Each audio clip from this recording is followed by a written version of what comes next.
Awesome. Okay, can everybody hear me okay? We good?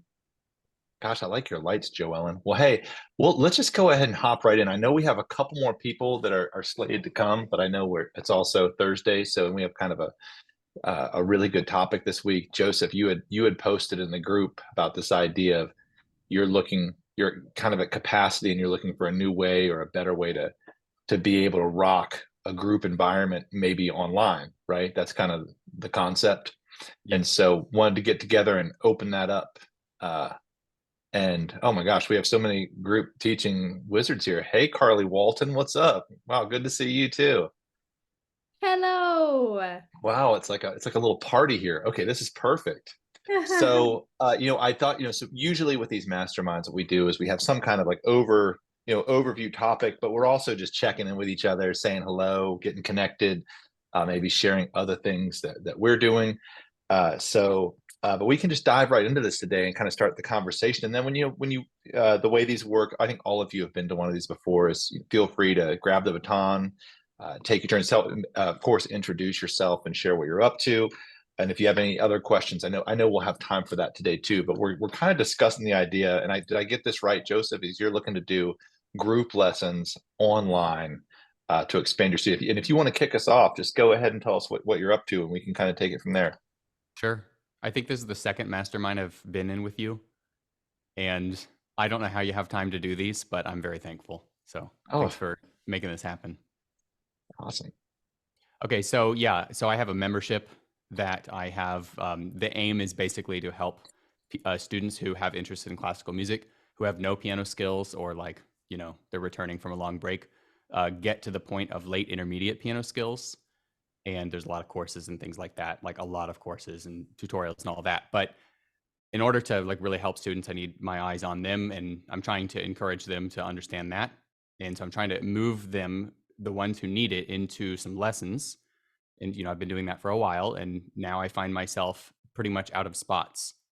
And I really want to focus on the beginners. Well, I want to move into group lessons, obviously, like that's what the point of this is.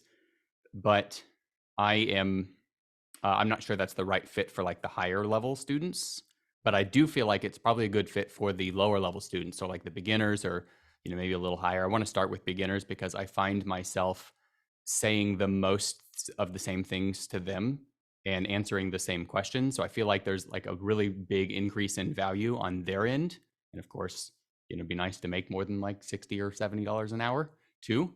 So yeah, that's kind of what I'm thinking here. And so I've never really done any kind of Zoom, and forgive me for my ignorance here. I've not really done any kind of Zoom things at all with more than one person in the group. So, I did a test call with a couple of my students like last week just to see how does Zoom work, or what changes when a third person enters. Does the tech change? Do all of the fancy audio settings still hold up? And there's a lot of little things that I just don't know what I don't know about that either. So, anything that any one of So y'all did can you tell me. do in your Yeah, flex lessons, didn't you offer office hours for your flex lessons students, or is that different? that's basically, yeah, I guess that's basically what it is. I have teaching hours, but it's on Fons. And so the Fons iteration of what I offer connects with the courses, and they're steered into to create a Fons account and get lessons and do meet and greets and stuff like that. And all of the sudden, within the past, I would say 2 or 3 months, it's picked up really like a lot, and I Mhm. filled my week like immediately. So that's where I'm at right now. Yeah, I'm not Well, surprised. I'm surprised yeah, because it was a desert there for a little bit. that is how it goes. And I think, but while we open this up, a cool thing to just reiterate, you're saying it's classical music that you're teaching, right? Yeah, And you're mostly exclusively adults, classical music for adults. and they need that. They need your eyes because the technique and that progress can be gradated, but it's kind of a different trip than what we usually call like recreational music or like modern pop music and stuff like that. So Yeah. uh and you're finding and you're wanting to bring them to get like are you wanting to, as part of their membership, have them be able to, I think what Carly was asking, have them come and do this, or more of a regular occurrence? You're going to see them every week for Tuesday at 7 or something like that. Oh, that's a good question. Let me jot that down so I don't forget. Um, there's a bunch of ways you can work this, and I think we have a lot of kind of folks here that seem to be really, or that definitely know this really well, both from the technical perspective and from, you know, how you want to model the business. And I think a great lens to put through it today is like, how can you rock this? You got a big, you say, I heard some big things. You're like, I want to make more than 60 or $70 an hour. Maybe, I don't know if you were here when Josh was saying, you know, he's like, when his groups are full, he's making mid threes, $350 an hour sounds for his about teaching. right. So yeah, which and Carly already hit on it, which, yeah, you're doing great stuff. You're like super organized. How can you get to that in a meaningful way that's still getting your students what they want, right? You know, sometimes the race for group lessons, it's great to realize that they can, it's not just because, oh, this is makes more money, but what else can it do? Can you use this to foster community between your students, maybe some connection, create some cohorts? You know, I think they're just super effective too. And you know, the byproduct is going to be, oh yeah, we can really scale your hourly rate. Sounds like also, before we even jump into the group idea, and we'll just open the floor for it, is it sounds like you're also in a good spot where you could probably seriously raise your rates for, if people do want one-on-ones, like I can't do that anymore for 60, you know, you might be able to come close to doubling, 1.5 times what you're charging, especially if you're that busy, and have that floor to say, oh yeah, I'll still offer a private. You know, I think the groups are the way to go, but they're like 110 an hour or 110 a session, whatever that period, at least, just because of how busy you are, and like and respecting your time. That would be maybe, so we can iron out a lot of stuff here, and I think this will help all of us. I'm Yeah. getting ready to open up. Yeah, go ahead. Oh, I had a Whoever that question. was. Yeah, I had a question. Joseph, you mentioned that when you have beginners and there's like things that you find yourself saying the same things to all of those, that's where they'll, to beginner students, you have the same set of things that they need to be taught. What is that set of skills? Like, whatever the top 10 skills that like everyone needs to know, that everyone needs to work on right at the start? That's a really good question. So I guess I should qualify this by saying I created this membership program that has all of these courses in it, and the courses are they're separated and delineated by level, and they will hopefully at some point run up to the advanced level. I've decided not to actually go into the advanced level, but I'm going to try to get people up to it. That's the lofty goal. I'm about 3/4 of the way there. Anyway, so this has become successful for me, or I feel like it's got enough people in it where I feel like I can say it's a success, because I've standardized how I teach, and I've tried to attract people that are really interested in the way that I teach. And I teach sight reading. I teach running through a bunch of repertoire. I use a single repertoire series to guide everybody through. I do scales and arpeggios and all that a particular way, and I've composed just a little bit of sheet music for that, and I use a lot of already existing resources out there, like books called The Master of Classics or Czerny or stuff like that, right? So I have basically taken all of these resources and I've formed it into a little curriculum, and I've attached all of the different things that a student can do to particular repertoire levels. So for instance, if a student's working out of the Master of Classics Level 3 book, this means you need to do these scales and be able to play it this way and do these sight reading exercises and everything like that, right? So I have a really, like, I guess, formal curriculum, if you will. And it's just, and I'm not saying this is the right way, but it's my way and it works. Well, and you're perfectly set up. Like you're Yeah. perfectly set up for group, because That's what I'm thinking. you're already teaching group. You're Because teaching everybody group of who people. has a lesson, sorry, I didn't mean to interrupt. Go ahead. No, go ahead. Okay, so everybody Carly, who has actually- a lesson with me, go ahead. Yes. Yeah, Carly, introduce yourself, just so we all know who you are, since you're kind of like hi. OG Rock teaching star. music online. Yeah. Well, it's so fun to see you It's guys. not Like just Joseph, anybody showing up. no, Joseph and I connected 4 years ago. So this is so fun for me. Like, we were messaging on Facebook, and then Eric, you and Joseph were both in the first 5 podcast episodes I ever did. And so it's not like when I saw Joseph posted in Eric's group, it was like, oh yeah, it's not surprising, because Joseph has been so innovative. But yeah, I run Teach Music Online membership community. It's pretty specific to studio growth in the online virtual space, teaching virtually. Although there's a ton of overlap. We have a lot of teachers in our membership who are hybrid studio owners. Lots of them are moving into teaching groups online, lots of them. And now I teach how to create digital courses for passive income. And yeah, it's fun. That's a little bit. And then what were you going to say? Sorry, I didn't mean to Yeah, interrupt you. no, I was just Joseph's curriculum, like everything you've created. I think the teachers who I've seen switch online, their organization has been in semesters, like taking your students through a semester of music. And then as far as like the music side goes, it's these set repertoire pieces, and then they have a set of bonus pieces if some students in the class move through them faster. It's kind of like the supplemental, which is just throwing out an idea. If you're like, I don't even know like if everyone's going to go at the same pace, like they probably won't, but if they're adult learners and you already have this set up, I think it would be a pretty simple transition. Awesome. Yeah, so what I was about to say is the way I normally run a lesson is I will check a student's technique. I'll hear their skill. I'm sure you guys all do this, right?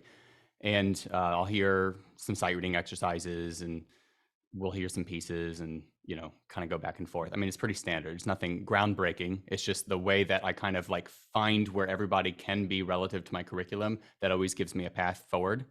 Which, by the way, as a side note, that really helps with retention. I have pretty low turnover, so that's like really helped. Like I have people, most of my people have been in there for like, since I started this thing back in 2020, or a lot of people have. So I mean, it's been a bit. So I feel like this probably could fit with group lessons. Like I could imagine having 4 or 5 people in there, like, all right, let's hear sight reading 247. All right, 37, this, right? If they're all kind of similar level. There's just some logistical things that I have questions about, but then there's also, okay, so there's these things that everybody are doing, like sight reading or scales or whatever, but then everybody's probably working on a different set of pieces. How do I navigate that? How many students does it make or does it make sense to like fit in here? What am I not thinking of? What's the best Zoom view? All these things. Oh yeah, and Eric, you actually you had touched on this. So like, what am I interested in? Am I looking for to bring people in on the Fons side of things? Am I looking? I'm not sure actually. I love Fons. Fons is awesome, and Fons is fantastic for helping me with my one-on-ones. I've not explored the group things.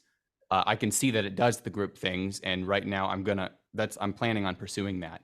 That being said, it would be really amazing if somehow, someday, people just bought a subscription on my Podia site, because that's how they access the courses, and automatically had access to lessons with me in some way where I could still kind of screen them if I can. And I don't know.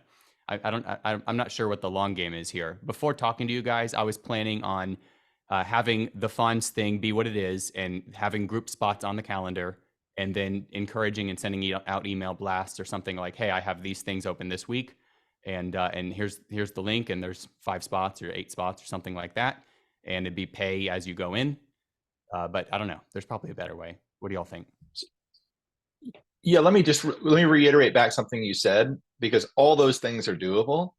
And so here might be a really cool thing to do, or what I would do. And actually, it's what I'm doing, because I'm getting ready to open up a couple new big blocks of teaching, and I'm looking at new ways to do it, because I'm not able to reach as many people as I want to, and I really miss teaching privately and in small groups.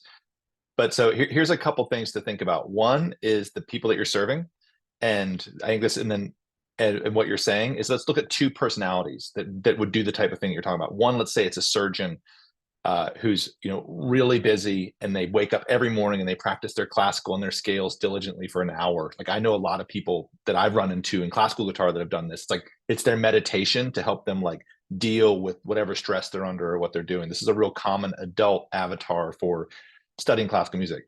The other is someone who's always wanted to do it, maybe grew up with music in their house, really cultured, and they're lonely. Like the most prevalent emotion that adults in America feel right now is loneliness, right? That's the big kind of the big issue that we face. And so those people, over the years, I've had great luck with adults and bringing them into these small groups where the value proposition isn't just studying, it's being together. And what you're describing sounds to me like a masterclass. It's less like a lesson. What you're doing is you're doing an online masterclass, which could actually be a really beautiful way to bill it.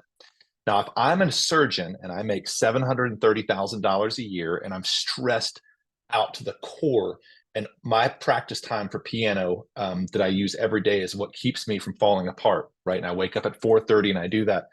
I don't care what your hourly is. I don't care if it's $350 an hour. That is like inconsequential.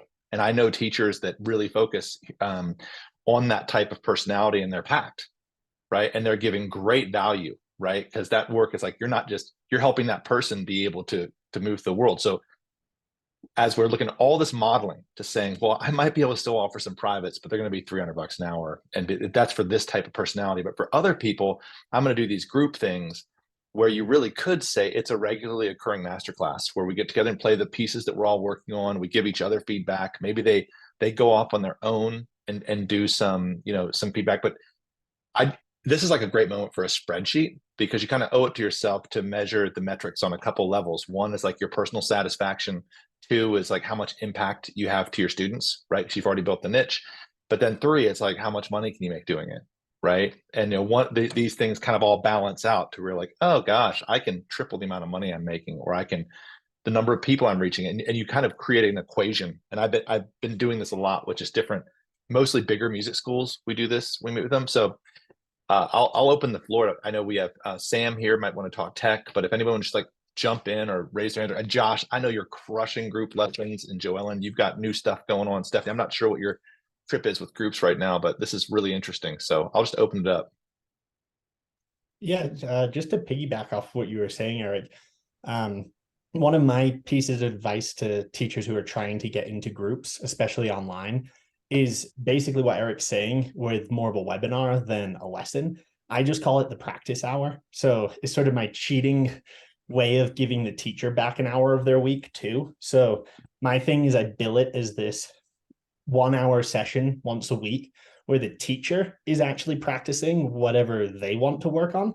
And the students are welcome to join into the call, ask questions, piggyback off each other, and sort of learn. And you basically just vocalize what you're doing while you're practicing. So you're sort of just reiterating techniques and, ideas about how to effectively practice. And then the students sort of, throw in their 2 cents, and that gets the ball rolling. And that's a really low pressure way of sort of putting together groups without putting together groups. And that at least is just a way for you to get more comfortable with multiple people in the room. It's like you're saying, it's a little bit of like, what do I do when they all show up? And sort of from the tech side, so my background is I run a company called Musi.live. So we're basically Zoom's competitor for music lessons. So the thing we've done that I think has really helped with online group lessons is typically people will use breakout rooms on Zoom to actually facilitate sort of the individual learning within the group, which is obviously still needed. With Musi, what we do is we have what we call breakout audio. So the idea is that everyone stays in the same room together. So you're always having that communal sort of experience. But if you need to talk to somebody privately to maybe help them with something, or they want to show you something they're working on but aren't quite comfortable yet to present it to the group, you can communicate directly with that person within the greater class. So the nice thing about that is it sort of allows the continuity of the lesson to continue while you're able to work with individuals throughout that group. So when you're sort of asking at the beginning about, can they be different levels, the same level? Do they need to be on the same material? I actually don't think it matters so much that they are perfectly equal level, as long as they're in the ballpark, of being somewhat in the same level. I feel that you can use the technology really to leverage sort of or what a normal classroom environment would be like, where you have 4 people in the room with you. You might be talking to the whole group sometimes. Sometimes you might be walking over to the individual and talking to them personally. So our sort of methodology is to think about how you'd teach in real life and then just do that online without actually changing too much about how you're really teaching. But yeah, I think, the webinars and the practice sessions are probably a great way to kind of get yourself comfortable in the group setting before officially putting, big price tag on it and saying, okay, everyone, here's the groups, let's go. Thank you. That's very helpful. By the way, on a side note, the second I'm finally frustrated with Zoom, I'm giving Musi a try. Awesome. Yeah, it's awesome. Okay, can I ask some questions? Sure. And before you do, Go did ahead. anyone else? I think Stephanie had to run. But did Josh and Joel, did you have anything you want to like piggyback off that, or anything like running through your brains? I'd say ask away then, Joseph. The first thing I wanted to mention is that I've looked into a little bit of group stuff. I think I've read some materials that you put out, Carly, with one of your podcasts or one of your teachers or something. I've kind of looked around to see, but I haven't found anything that is particularly and specifically geared for adults. And so I actually, outside of this call, I've not met anybody who teaches group lesson adult people online. And but is that what y'all do by any chance?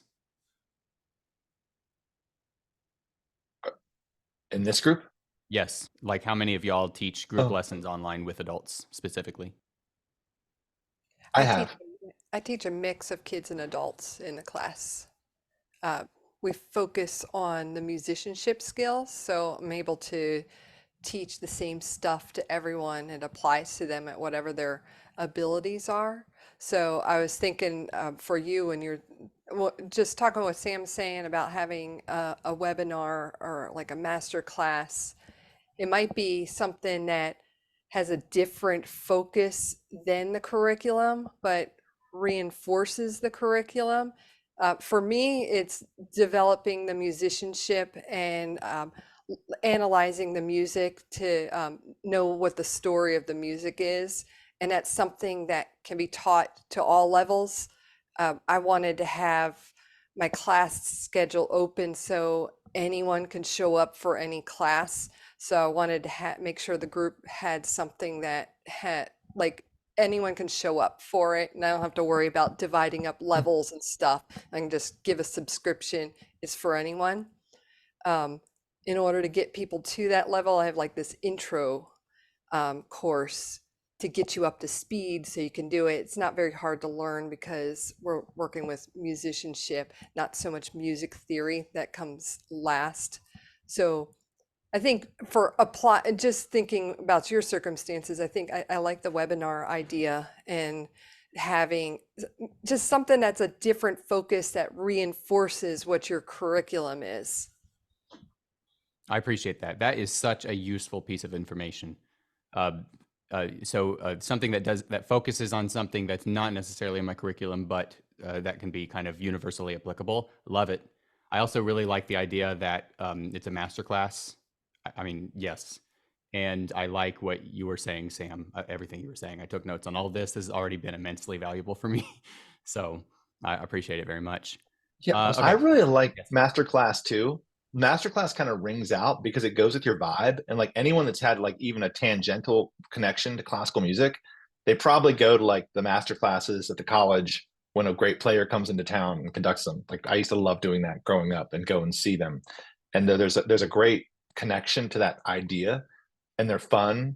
And it's a great way to also put yourself out there. It's scary, you're performing, and not just for your teacher, but also for somebody else. It puts a little bit of heat on the scene. Like you might be able to really market something like that. And it sounds like you're looking at, so far you're just kind of unfolding this kind of multi-tiered approach of taking, because you're interesting in that your top of funnel is already, you've got that figured out. Like so many people are like, how do I get leads? How do I get people? You've got your niche identified. You've got a top of funnel to bring people in. Now you want to create this like really beautiful experience for them and optimize your business operations, which is, that's a great place to be. Let me, one quick question just for the group in general, because I'm wondering the same thing, which is, have you considered in these groups or in the people that you impact, are you like teaching online is really important to you? Is there value to consider bringing it in the real life experience for a group of people to try that, to see, is that something that makes it markedly better or different or more impactful? Not saying you should, just it'd be an interesting thing to A/B, right? Because that's what I'm doing right now, is wondering if I should start bringing people in here and really focus on my community in Seattle, which is what I've always done, or whether I want to take those people and try to, you know, connect them online. So it's really all about me, actually. So sorry. I'd be curious too about that. I think there's pros and cons. I think for adults, it's the convenience factor. You know, they have kids, they can go put a show on and go hop on a lesson. Or Yes. not leave the house at night at 8 o'clock and their kids are, they have little kids like me in bed. But people love community. So I think it's probably, there's going to be preferences and people looking specifically for an in-person experience, or people looking specifically for online because it's so convenient and still as effective in many ways. I think Although the we're recording this, before we move on, whenever Carly says something, it's really good to just grab it. That's a great marketing line, because as soon as she said can't get away at night, I was like, oh my gosh, that's right. I can't even leave my house at 8:15 ever. And yeah, that just like hit me right in between the ears. Like, oh gosh, both those end. We're Yep. investing in our kids in this moment. So the Yeah. convenience is huge, and we're lonely for each other. So that's, I think an A/B test could be interesting. I'm sorry, Joellen, go ahead, but that was awesome, Carly. No, I was just going back off of what Carly was talking about, and I think the difference between like having in-person lessons versus in online lessons, that's going to impact what you're teaching and how it's all going to play out. Because in person, everyone has to like literally give each other space, but there's more opportunities for like kind of ensemble skills, playing together, uh, or duets, that kind of thing. Online, you don't really have the opportunity to do duet kind of things, but you give them a lot of space for everyone to play on their own. Everyone can be on mute. You can have the group as big as you want, and everyone's working on the same thing. They're bouncing ideas off of each other individually, whereas online it's a different, or in person it's a different atmosphere. I think they're equal, but I think it'll definitely impact what you will teach in the class. That's awesome. I'm thinking about, you know, also just coming back to the marketing side of things. Like right now I am in a very large choral or choir that meets on Monday nights. And I drive and I go and sing for 3 hours with like 300 adults and a full orchestra. It's incredible. But for me, it's like my time to disconnect, and like I leave my phone in the car, I go, I sing. And for a busy working adult who has like a million bazillion things going on, taking that like time for myself and remembering my musicianship is so important, and something I kind of haven't done for years because of just life. But I think, Eric, for you, you know, bringing people to your house, like if that is something you would offer, like that is really cool. Online as well is disconnecting, but there is something about, like, for me personally, leaving like the effort of driving somewhere and having that experience in a different place. Yeah, so something to be said for both. Mm. I'm so Joseph, glad you're doing that. That is amazing, by the way. I'm so glad to hear you get to Oh, sing for thank 3 hours you. a week. It is, yeah. It's called Millennial Choirs and Orchestra. They have 6 locales all over the country. And my youngest girls are in their youngest choir. And they have like ages 5 and up. But it is a great blessing. Yeah. And during these years when we don't have any time to do anything for ourselves, Yeah. to take 3 hours, it makes you want to cry, right? When you have that moment to, like, whatever it is, connect with a friend, do some art. Mm-hmm. It feels so restorative. That's very cool. Joseph, were you in a position to do hybrid lessons where you could literally have a couple people in the room and a couple people online? Is that physically something you could do, or is that not really? Probably not. I've been online since 2018, and my folks are like all over the world. Cool. Yeah, And yeah, that's Before they it was probably would cool. travel, but Wow. my wife wouldn't have it. So Yeah. Okay, cool. Yeah. Yeah. It's just, I just mentioned because that we had some cool setups that teachers were doing with, 3 or 4 people in the room, 3 or 4 people on the screen. And then each week they would just rotate back and forth. So, or obviously if they actually weren't in the area, they'd just stay online. But no, that makes sense. And just to fill in on Josh's comment with the you do with Musi, he was referring to the duets and ensembles. In Musi, we have this feature where everyone can record their portion of a duet or a performance, and they're all synchronized together into a greater composition.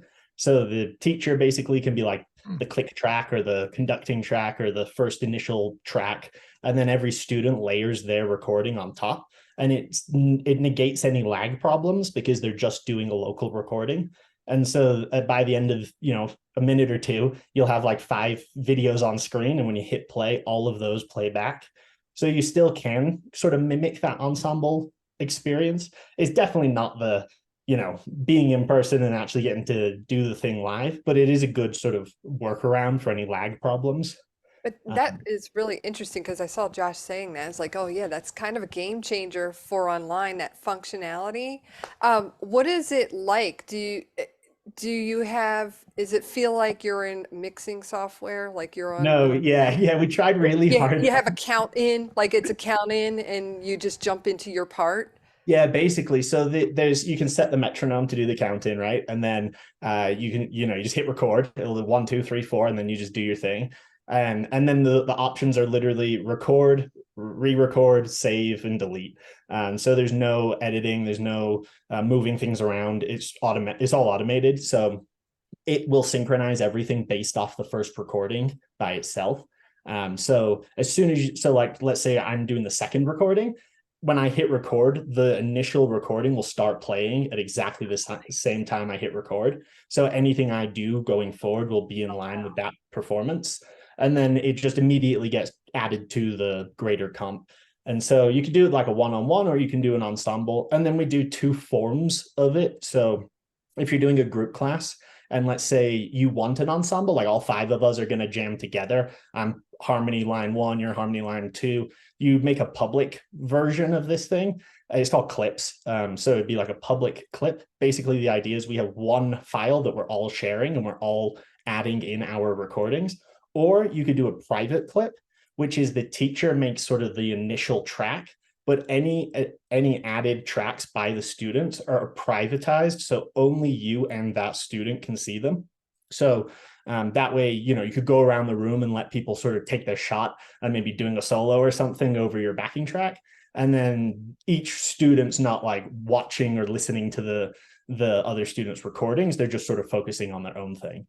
That sounds so cool. I mean, that sounds really exciting. And I think it could even have application in classical. Because like for me, I'm pop teacher, like totally see the application. But I think I think that would be great for classical. Like if you're focusing on technique that day with the right hand, you could have the bass track go in and everyone shows their technique, even their interpretation. Everyone you could demonstrate their own interpretation of the song, the piece, on the recording, and compare and contrast people's different versions. I think that's really cool. Yeah, cool. Thanks. Yeah, it's a really neat thing. We obviously, the first intent was to sort of fix the duet problem just with one-on-one lessons. I want to play something, I want you to play back. Obviously, lag is not going away, so that kind of is the workaround there. Yeah, and then sorry, go on. No, just one quick question. So as the teacher, who I'm famous for demonstrating simple parts and absolutely destroying them, like being like, okay, I'm going to show you this single line on the first string. I'm just like, Brah! Is there an easy way? Is it like non-destructive editing? I don't know why that always happens. I'll be like in a class playing like day 1 first, like open E string. Is there a non-destructive way of doing that? Yeah, but you can, I mean, the teacher can make as many takes as you need before you actually send over the thing. So you could be there retrying and then finally send the take that actually worked.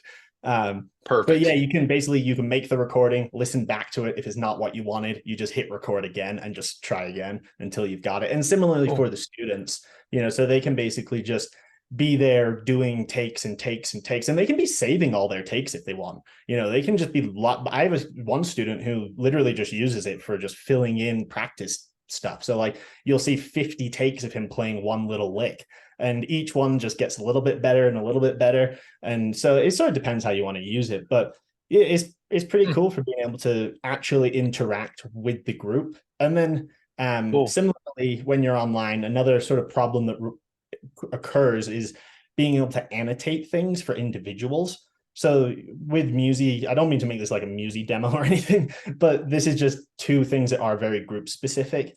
Is that if you're trying to like draw some music on a piece of paper, like digitally, you can do that for the whole group, or conversely, you can do it privately again. So you might have like notes and things going for one student. They might be working on, the part A of a song, and you're going through that with them. And then you can just flip to the next student and you can see their whiteboard, which might be something totally different. So you have that sort of what I was saying earlier, mimic real life online, and then it should be as easy as just normal teaching. Sure. Yeah, so cool. Use the tech to get out of your way. Nice. And let me ask a question too to all of you that do a lot of group teaching and that are doing it now. And what's the perfect group size for adults? I mean, or maybe you speak to kids too, because other people may listen to this too. Like, what's a great cohort size to shoot? Like, if you were advising me as like a guitar teacher who wanted to bring people together and like create like a neat learning community, or Joseph teaching adults, do you have thoughts on what a good way to build them, to shoot for would be?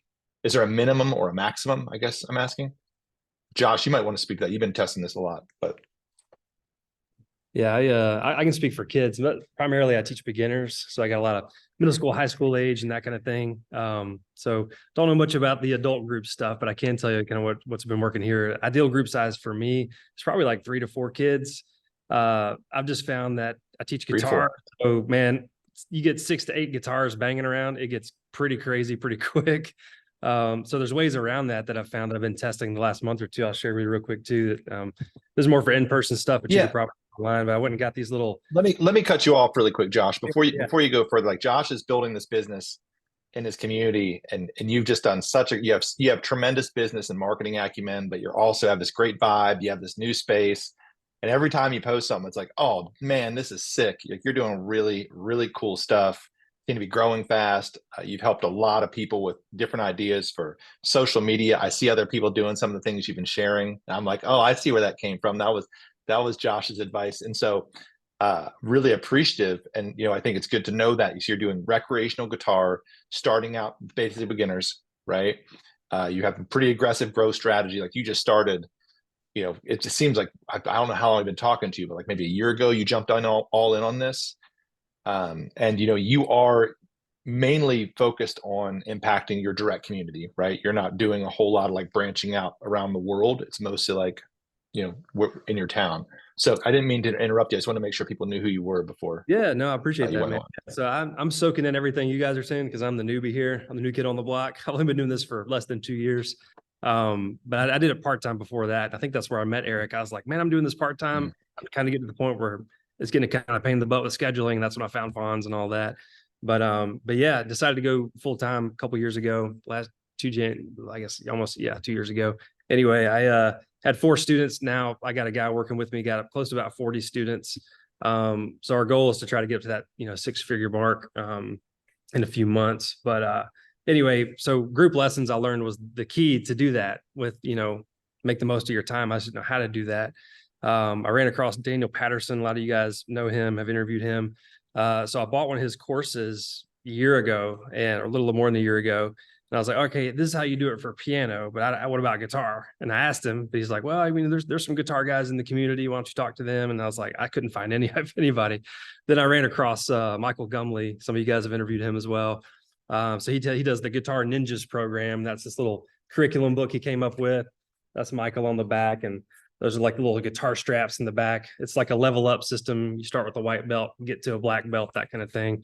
And so, anyway, so now I learned how to do it for guitar and that kind of stuff. And so anyway, I got to the point of branching out and trying a few different things. And I had one class of 7, or I have one class of 7, which you get for guitar is just a little too much for me. So I started using this idea because Michael has videos that go along with his curriculum book. So for every lesson in here, there's a corresponding video that he made online. So he just uses Kajabi. And so I got these little cheap tablets, like less than $100 from Walmart. I downloaded the Kajabi app. That way students can like pull up this tablet, watch the video, and I bought these little 5-watt amps and a few used guitars. And so now they have they can sit down by themselves, plug in, and just hear themselves jamming out to this video thing for 15, 20 minutes. And that kind of gets them going on the skill part of the lesson. And then I kind of structure my lessons kind of like a CrossFit framework. And, that's something you may consider thinking about if you've ever run a group class. And if you've ever been to a CrossFit thing, it's a workout, you go in there and they have this workout of the day on the board, right? The WOD, the WOD, right? You start with this, do that. Well, everybody sees the same thing, but everyone's at totally different skill levels. And so like, how can we use this in a group setting to where I can maximize my group hour and have people at different skill levels? So that's what kind of got me thinking about using this video thing. And so I want a white belt guitar guy to walk in and be with a yellow belt, an orange belt, and still get something out of it, So that was the idea. And the only way I could think to make that happen is get these videos that say, okay, this is the skill. And what Daniel Patterson did in his little group thing, he had like 5 or 6 pianos all lined up in a horseshoe. All the pianos were kind of facing the wall. And the students, you watch one of his lessons, it's pretty boring in the sense that the kids walk in, they put their little headsets on, they get to town, they're kind of self-taught in that way. And he just monitors. He walks around, he'll plug into the guitar or plug into the piano and listen to what they're doing. They have these little cards. And so they'll like, if they got a question, they put a color card up. If they're ready to demonstrate, they know the piece, they put another card up and he'll come back and do it. So he mastered that kind of thing. But I was like, it's a little different with guitar because it's a little more noisy and all that. So anyway, I'm kind of testing this out, and it's not 100% bulletproof, but it seems to be working okay to where I can have some more advanced students still work on some stuff that's higher level than a beginner. But I'm finding that the beginners are still just sucking more energy and time because they can barely make a certain chord, and then all your attention's on them. And so it's not perfect, so I need to like split it up into like beginners level 1, 2, 3, and then maybe 5, 6, 7 or whatever. But anyway, that's just some ideas to maybe think about. And another last thing I'll say is that's the first half of the hour. We do hour-long group lessons. The second half of the hour is just jamming to a song. And I really just got that idea from there's a bass guitarist named Victor Wooten, really popular. Mm-hmm. He had like a YouTube short, and he said something that just changed the way I do everything. And he said, look, you don't have to go tell a kid to practice video games. They just play video games and they get good, right? He said, music was the same for me. I don't go practice my bass. I go play my bass, and jam. And so you don't have to tell a kid to go practice this move on a video game, man. Just tell them to cut loose and play. And so that kind of changed the way I interact with these kids. I'm like, dude, at the end of the day, these kids just want to jam. They just want to play a song, especially in this group format. So we'll spend half the lesson on a specific thing, and then the other half, hey, unplug, even if I have to divide it up into simple, easy, medium, parts, and then we're all jamming to a song at the end. That seems to be working okay. So anyway, hopefully you kind of see what I'm doing here anyway. Josh, you're doing so much really cool stuff and so many cool things and experimenting with so many cool ways. But at the end of the day, man, every time I hang out with them, like I can just see where parents would want to, they see their kids coming in there and learning these things, but they all apply to all of life, right? Like that, you can apply all these things to your homework, how you do sports, to like your friendships, you're communicating with people, you're being around with people. There's so many good things about the frameworks that you're building. And some of them are going to be great and some of them won't. That's awesome. But I see there's a lot of blue ocean in the guitar teaching space. Every town could use an idea like you're using, right? Because, I hang out with a lot of guitar teachers too. It's not as, it hasn't been around as long as keyboard pedagogy has. And this is what people really want right now, is this connection and the learning and the fun and the playful, mindful way of learning. So, who knows where you're going to go with this, but it sounds like it could obviously help a lot of people outside of just like you and your studio. So it's very cool, man. Yeah, appreciate it, man. It really is, like with guitar, there's so much room to just move in and start playing. You can jump around. Piano pedagogy's been so long, just this long linear step.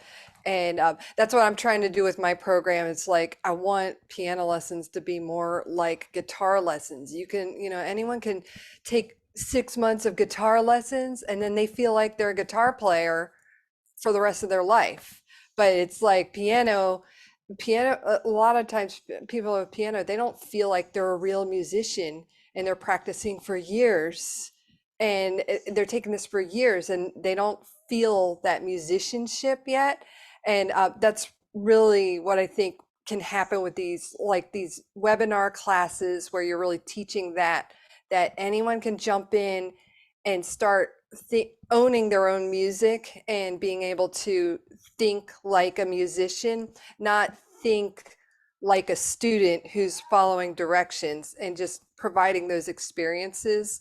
I think that's the biggest benefit of like these group classes. Mm. Oh yeah, that's beautifully said.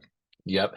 Let me ask a question to the group too, and I think this will be just kind of two clarifying ones. One is, let's bring it back to just a bit. We really talked about the vibe and the methodologies and the things we're testing, but two just kind of finishing thoughts. Like, one that I think is really important is, as we're really talking about growth here, we're talking about new ways to reach people, is it's really important to know when's enough, right? Like, I asked the question purposefully, what's the best number for students in the class? 3 to 4? Well, if my main thing and all I care about is making like $500,000 a year, I might be jamming 10 kids in there, right? Even though it's not the best. And so it is really important to, we run our businesses and we want to grow them quarter after quarter. We want to get bigger, but it's also good to know what's sustainable, like when you're happy, right? And when you're like, oh, this works, 3 or 4 kids having a great time, I can crush this all day long. I feel energized. My community's happy. I'd love to hear, and maybe Joseph, since we started with you, maybe, you don't have to give numbers, but be like, is this driving, optimizing your business? You trying to get to the next level of like revenue or an impact, your quality of life? Because I almost think there's so many, where you are right now, it's often really cool to say, okay, cool, I'm making a great living, my top of funnel's killer, I'm loving my students. It's like, sometimes I'll meet with somebody and be like, oh my gosh, why don't you take a day off? Like, because this is something I don't do. And I'm saying this to myself. My best friend's like, Brandon, you got to get some guardrails, because I'm not typically, we're all like this. We're wired that we just want to keep grinding. So yeah, if you want to speak to kind of what your end goal of where you'd like to get with this, and when's going to be enough, and how you balance that, I think that'd be a great thing to discuss. We can all discuss this. Sure.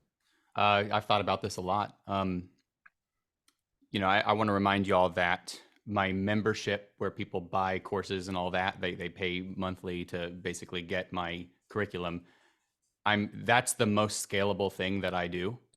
And then group lessons are going to be the next most scalable thing. And then one-on-one lessons, unless I charge a really high rate, are not all that scalable once I've sold all my time, right? So I want to move away from this idea. I'm taking all of your all's advice, like literally. I want to move away from this idea where I'm selling all my time to one-on-one students, unless it really pays, because it has to, because that's how valuable the time is, or whatever. That's how little I have. I do want to move in that direction. And I do see that situation is reserved for people that can pay, maybe charitable situations. I have a couple of those. And people that just would rather pay than have a lesson with other people. I literally do have that surgeon that you're talking about. He's got a piano in his office. He doesn't want to be with other people and he'll pay whatever. So I totally get that. So, here's kind of what I'm thinking. Let me show you all something. Here's my membership's divided into 2 parts. It's got this community area. It's like a forum, and I'm using it primarily to get people to share recordings with me. So this is what it looks like, just recording after recording after recording, because I can't make anybody good unless I agree with their standards, because they're how much time are they actually spending with me? They're taking a tiny little bit of their time and reserving it for instruction with me. This is true of all lessons. And then they're in the practice room the rest of the time. So I need to see eyes on them to impose, or not impose, but encourage my standards, so that they can have real growth. So they share their recordings with me. And this is just wonderful. There's a wonderful way to work with a lot of people, because a lot of people follow my instructions, and I try to be very explicit, and they prepare a piece. And if it's good enough, past the point of diminishing returns, I'll usually, quote unquote, they like to laugh at me and say, green light them. You know, sorry, I'm messing with all my views. Anyway, so like they're looking for that green light. They want to move on. The progression is really, really fun for them. So, you know, often from me, it's just like a simple yes or no, good job, or can you re-record with these parameters? And then, you know, I am amazed at how well some people have done with 0 piano lessons. I have a couple of people, all adults, right? There's people in there that have they just have used my thing. And, you know, some people are gifted like this, right?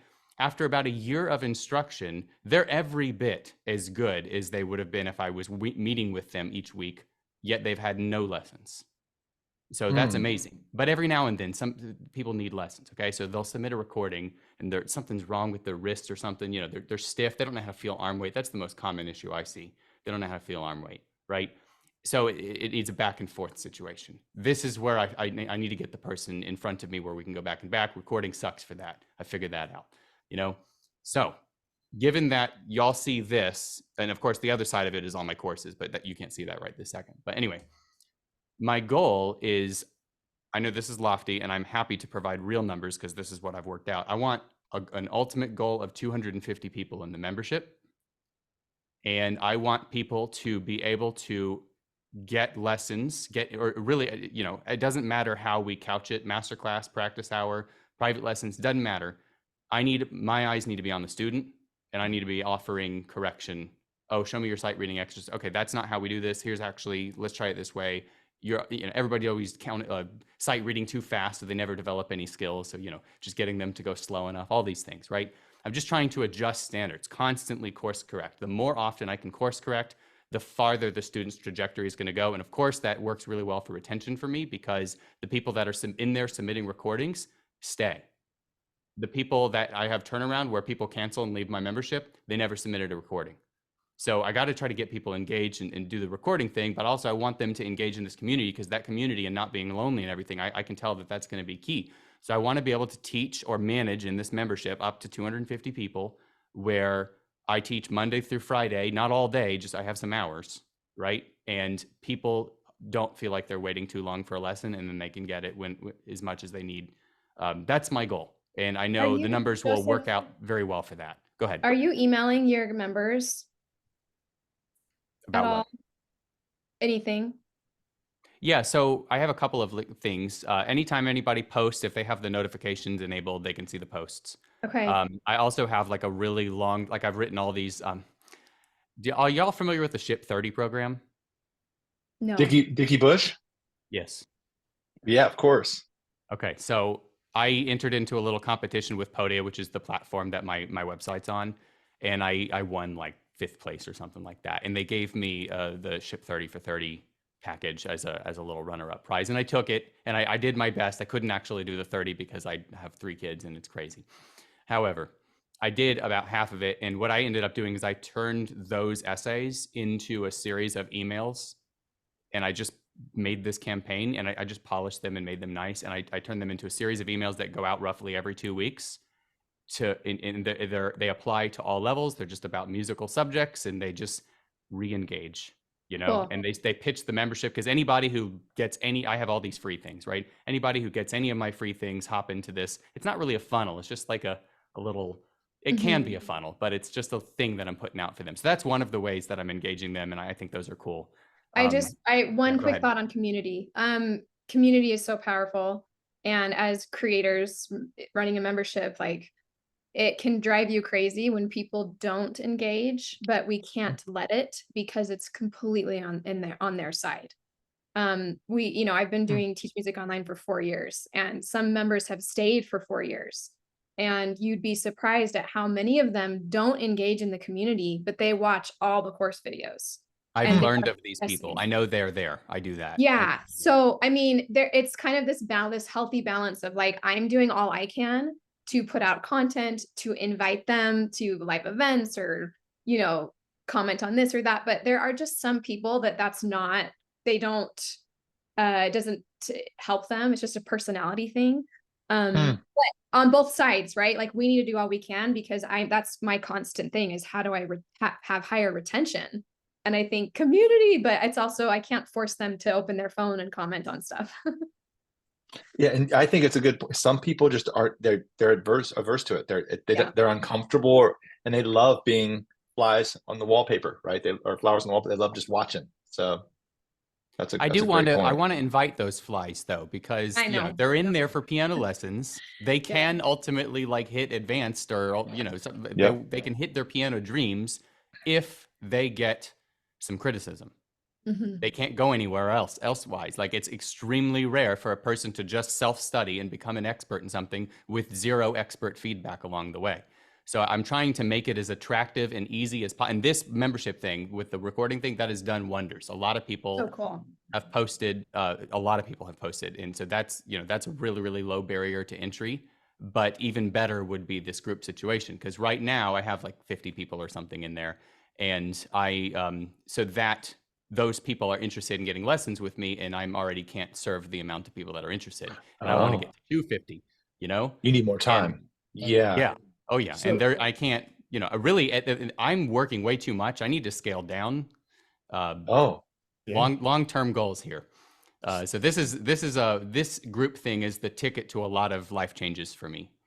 So am I understanding sort of your end goal correctly of 250 people in the course, and then let's say 5 to 10 open group lessons a week where those 250 people are welcome to come to those groups if they'd like to, as sort of like an add-on to the course, so you're not actually statically teaching anymore? Or I would haven't you figured out a way to make it them truly like one platform. It's got like there's the course thing, and then there's the live lesson thing or whatever, the live thing, Yeah. a right? surgeon. So that's, Yeah. I think of it as Fons and Podia. Okay. So, I encourage folks to try to come over into Fons so that they have both a Podia account and a Fons account, so that they can take advantage of these things. And as my understanding of this technology goes, that this is core to my goal here of what I just mentioned to you all. And I guess just like life balance goals is, I just wanted to find some teaching hours that's reasonable that I could sustain. And however those teaching hours are filled, that's fine. But I want to work less than I currently do, because right now I'm definitely in crunch mode, and it's not sustainable. And Yeah, you're also an organist, and just kind of wrapping this, because this has been one of the coolest calls ever, and I'm so grateful to everybody that showed up and all y'all heavies that are so knowledgeable about this, and you, Joseph, for being so vulnerable and sharing what you're working through. But man, like, you're all familiar with the word TAM is, right? Your total addressable market. You look at like 1 in 4 people, are wanting to play music, and that's like a low number. And the United States, that's like 100 million people, right? That is so many. And yeah, you've got a niche, which is like classical, and it's online, and you have this thing you built. But it's like we are looking, we're in a time where there's just going to be more and more people, right? And the people that are like what everyone here that's doing these really cool things, you know, I lately I've been really grateful for the impact that I've made on like my one-on-one students, right? Like one of my former students is now, he just got a job playing for the Seattle Sounders as a major league soccer player, and going to his games and connecting with him, and him supporting my son going to his basketball games and be like, oh my gosh, it's a Sounder showing up at my basket. All these things, and the groups, like the friendships that we put together, and then the scalable stuff, which is offering our courses. And there are so many ways to do it, and there's so many ways to do it. And I love what you ended with, Joseph, which was this idea of, I work too many days. I'm also a church organist. That's important to me. You're giving your community. You got to figure out a way to scale this. And so now it's like, and I think you're going to be like, Carly said before we got on the call, you're focused and disciplined, right? And so you're going to be able to find, and I think it's going to take some modeling and making some tough choices, and also selling it a little bit for people to try different things. But you're at a really interesting point where you could keep grinding and probably, double, triple, quadruple the amount I'm making, or you could be, I'm going to do this and get to the point where like my life, I have a couple days off a week where I'm doing really cool stuff. And you might find that when you take a couple days off, you won't be happy, and you're going to want to be doing something in those days off. So it's such a journey that we all get to have. And Can I it's share been one more so, thing that's kind of about yeah, that? I'll yeah, be more please. specific about those teaching hours. My teaching hours are my kids' nap times. So the afternoon nap, that's my first block. And then right when they go to bed, that's my second block. it'd be great if that's all I did, is taught during those hours. And then when the kids are up, I'm always there, you know? So that's part of this. I don't That's see why awesome. you can't. I think you can do it. I will Yeah. also say, like, I really wanted to hear what y'all's like goals or whatever were. I didn't mean to hog all of that time, but by my calculations on what I mentioned, it's kind of a stupid amount of money that that could bring in. So like, I'm going to cut it off at some point. Like, I'm not going to just let it grow and grow and grow, because it's going to create a nightmare for me. There's a point of diminishing returns on how much money we can make. In terms of like the happiness and security that it brings us. So, you know, just looking to be around there where it's comfortable and all that. And then I want to maximize my quality of life. Anyway. Beautiful. Well, hey, I think this was a great convo. And again, thank you for showing up. If anybody has any closing thing they want to share, I don't have to jump off right away, but it was so cool to see y'all. Did anybody else have anything they wanted to follow up with before we jump off? Oh, cool. Well, awesome. Hey, I appreciate y'all. Be following up with you and looking forward to catch up again soon. This was really great, and then great topic, Joseph. Thanks for sharing it with us, because it turned out to be awesome. I'm looking forward to sharing it. Thank you so much. Thanks. Awesome. Thanks. Thank you. Bye. Yeah, it's good to see you all. Yeah, have a great rest of your day. We'll see you soon. Take care. Bye-bye.